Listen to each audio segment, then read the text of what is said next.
फैज़ अहमद फैज़ साहब का एक बड़ा खूबसूरत शेर है। वो बात जिसका पूरे फसाने में जिक्र ना था, वो बात जिसका पूरे फसाने में जिक्र ना था, वो बात उनको बहुत नागवार गुजरी है। तो राजस्थान विधानसभा चुनाव की राजनीति के फसाने को देखा जाए तो इसमें वसुंधरा का कोई खास जिक्र नहीं है, लेकिन वसुंधरा के चर्चे हर तरफ हो रहे हैं। बीजेपी के राष्ट्रीय अध्यक्ष जेपी नड्डा उदयपुर आते हैं तो गाड़ी में साथ लेकर जाते हैं, बगल की कुर्सी में बैठाते हैं और मान मनव्वल का एक दौर शुरू हो रहा है, नए सिरे से ऐसा दिखाई देता है। उधर अशोक गहलोत की जुबां पर भी वसुंधरा राजे रहती हैं। मोदी पर निशाना साधने के लिए वो वसुंधरा का सहारा ले रहे हैं और साथ ही साथ वसुंधरा को जनता की नज़र में एक विक्टिम भी बता रहे हैं।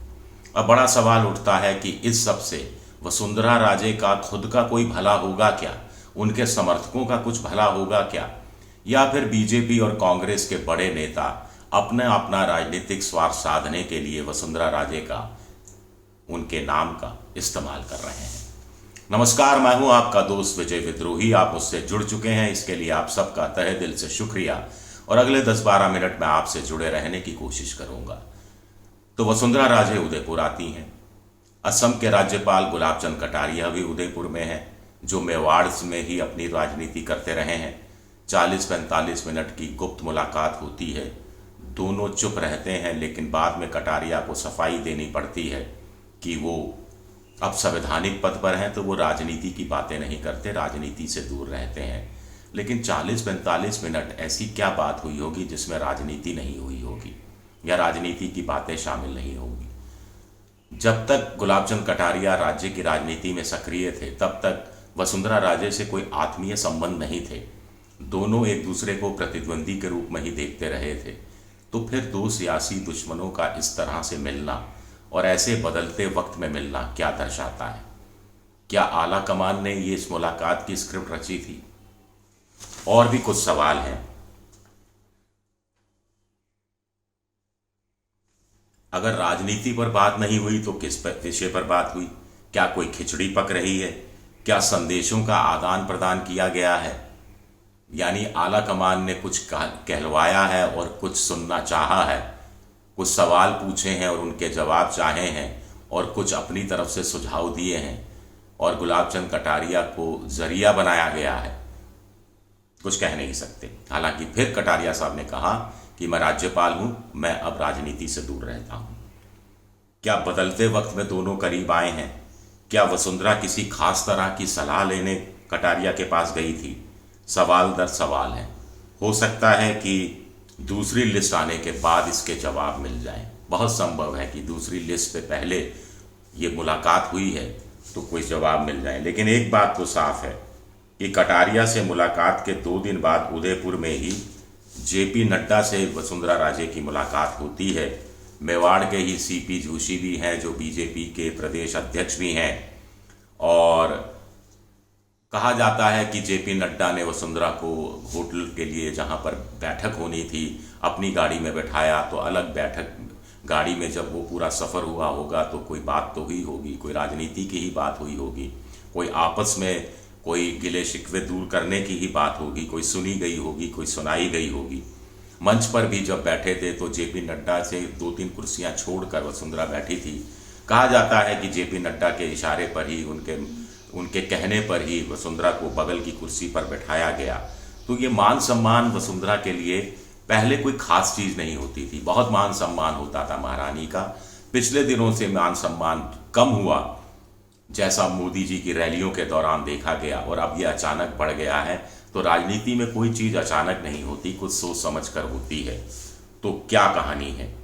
और पहली लिस्ट आई 41 लोगों की, जिसमें कुछ नाम वसुंधरा समर्थकों के काटे गए, 10-12 लोग बागी हो गए और कुछ बैठ भी नहीं रहे हैं। कुछ ने अभी तक तय किया है कि निर्दलीय के रूप में हर हालत में पर्चा भर रहा है, और जो 6 सांसदों को टिकट दिया गया उनमें से कुछ को काले झंडे दिखाए जा रहे हैं। एक सांसद तो मिठाई का डिब्बा लेकर काले झंडे दिखाने वालों के पास पहुंच गए टीवी चैनल के कैमरों के सामने कि अब वो मिठाई खा लेंगे और मामला ख़त्म हो जाएगा, रिश्तों में मिठास आ जाएगी। लेकिन ऐसा कुछ हो नहीं रहा है।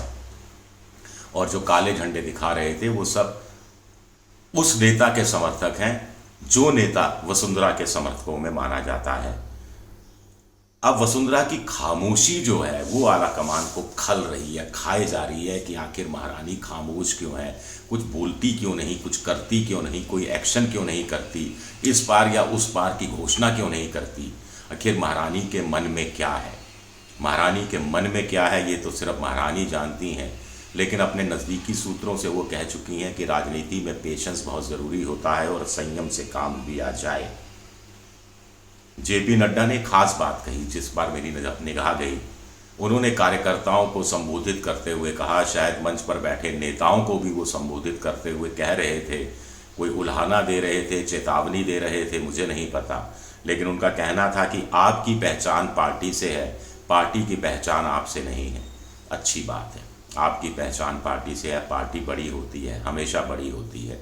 लेकिन लोग सवाल उठा रहे हैं, कार्यकर्ता सवाल उठा रहा है कि हमारी पसंद नापसंद का ध्यान क्यों नहीं रखा जाता, हमें चुनाव आते वक्त हमारी काबिलियत को क्यों पहचाना नहीं जाता, सब कुछ ऊपर से क्यों थोपा जाता है, आला कमान ही एक तरफा फैसले क्यों करता है। यही बात जयपुर की बैठक में भी वसुंधरा राजे ने कही थी पदाधिकारियों के बीच में कि उनकी नज़र में स्थानीय कार्यकर्ताओं को तरजीह दी जानी चाहिए। और एक नेता ने कहा तो समर्थन किया वसुंधरा ने कि हाँ मैं आपकी बात का समर्थन करती हूँ कि जो बाहर से आए हुए बागी हैं, जो पार्टी छोड़कर चले गए थे, जो बसपा से लोग लिए जा रहे हैं, जो कांग्रेस से लोग लिए जा रहे हैं, जो पिछली बार निर्दलीय खड़े होकर बीजेपी की हार की वजह बने थे, उन लोगों को टिकट नहीं दिया जाना चाहिए। जबकि 41 की पहली सूची में 8-10 नाम ऐसे बताए जा रहे हैं।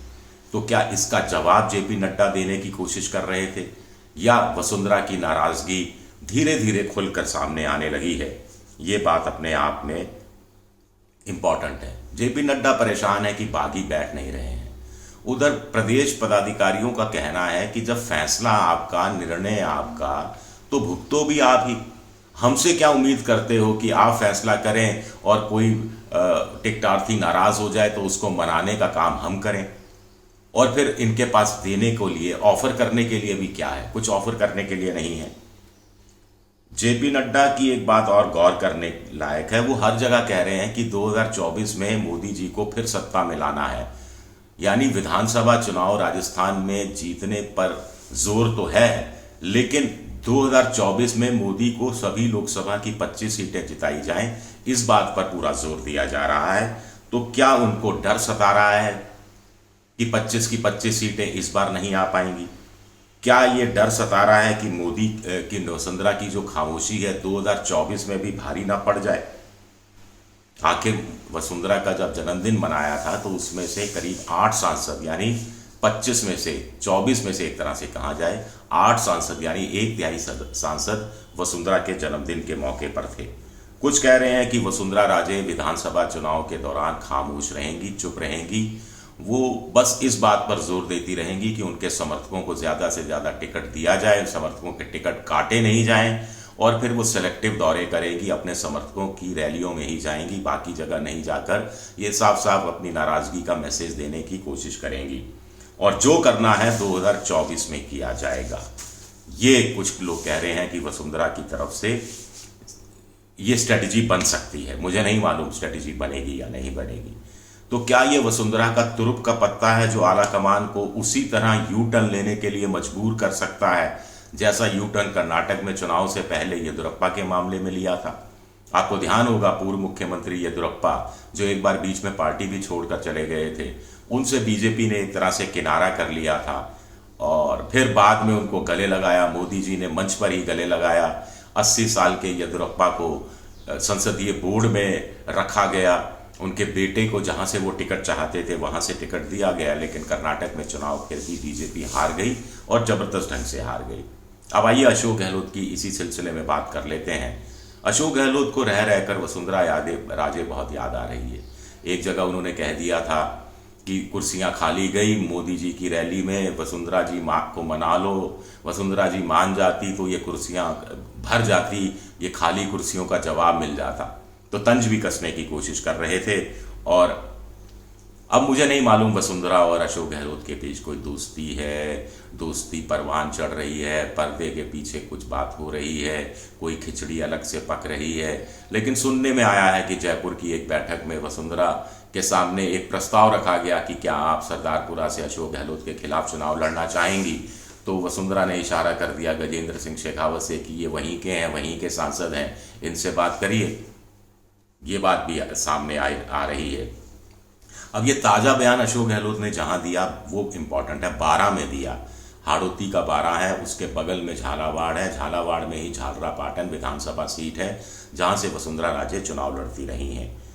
तो अशोक गहलोत ने क्या कहा? अशोक गहलोत ने कहा कि वसुंधरा से नाराज है मोदी जी और राजस्थान की जनता को इसका खामियाजा भुगतना पड़ रहा है और राजस्थान की जनता से वो बदला ले रहे हैं। आगे भी कुछ इस तरह की बातें की कि वसुंधरा का मामला कुछ इन दिनों ठीक नहीं चल रहा है, लेकिन मोदी जी राज्य की जनता को धोखा दे रहे हैं। ये मसला था ईआरसीपी को, ईस्टर्न राजस्थान कैनाल प्रोजेक्ट को लेकर, जिसके लिए श्रेय भी अशोक गहलोत ने दे दिया एक तरह से वसुंधरा को, बड़ी पॉलिटिकल चाल चलते हुए कि वसुंधरा के समय ही ये योजना शुरू हुई थी, लेकिन मोदी जी इसको राष्ट्रीय परियोजना घोषित करने का वादा करके भी घोषित नहीं कर रहे, क्योंकि सारा श्रेय फिर वसुंधरा को मिल जाएगा और वसुंधरा से नाराजगी की वजह से धोखा राजस्थान की जनता को दिया जा रहा है। तो ऐसा क्यों कहा अशोक गहलोत ने? कुछ लोग कह रहे हैं कि ऐसा कह के अशोक गहलोत ने जनता की नज़र में वसुंधरा को विक्टिम, यानी विक्टिम कार्ड जो वसुंधरा अपना खेल रही हैं उसको अशोक गहलोत ने भी खेल दिया।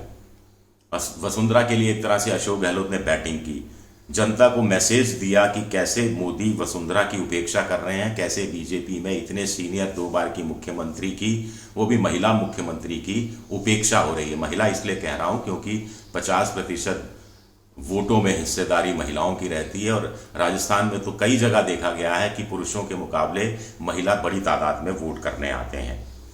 अब अंत में आप कहेंगे कि इतना सब कितने होगा? 12 मिनट से मैं बोल रहा हूं, तो इस बात का निचोड़ क्या है? इस बात का निचोड़ यही है कि दूसरी लिस्ट का इंतजार महारानी को है। अगर मान नहीं रखा गया, अगर समर्थकों के दूसरी लिस्ट में भी टिकट कटे, तो फिर महारानी कुछ भी कर सकती हैं। क्या करेंगी ये बात महारानी जानती है, लेकिन आला कमान जरूर नफा नुकसान को नए सिरे से आंकलन करने में लगा हुआ है कि वसुंधरा की नाराजगी से आखिर कितना नुकसान होगा, और अगर वसुंधरा को मना लिया गया, उनकी बात मान ली गई, तो वसुंधरा विरोधी जो लोग हैं, जो प्रतियोगिता रखते हैं, दूसरे तमाम नेता समझ लीजिए, उनका रिएक्शन क्या होगा और उनका रिएक्शन पार्टी को कितना नुकसान करेगा। तो वसुंधरा की यही कामयाबी है कि उन्होंने आला कमान को फिलहाल पसोपेश में डाल दिया है, धर्म संकट में डाल दिया है। शुक्रिया, मेरा ये वीडियो देखने के लिए आपका बहुत बहुत शुक्रिया।